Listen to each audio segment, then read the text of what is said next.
Hey everybody! Today we're going to learn how to generate and edit images in Gemini on your desktop or browser. In the chat box at the bottom, simply type your prompt. Start with a clear action word like generate, create, or draw. For example, generate a 4K photorealistic image of a futuristic laptop on a wooden desk with a coffee cup next to it. Once you hit enter, Gemini 3 will show its thinking process.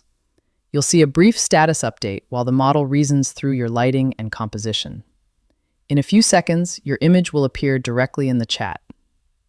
If the image isn't perfect, don't start over. Use the multi-turn editing feature. You can just type, change the coffee cup to a green tea mug, or make the lighting more like a sunset.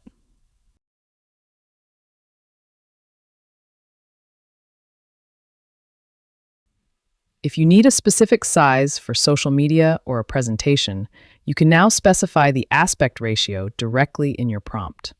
You can ask for 16:9 for widescreen, 9:16 for vertical, or even the new 21:9 ultra-wide format. And that's it. You've just turned your words into high-resolution art. I hope this helps with your current and future projects. Thank you for watching.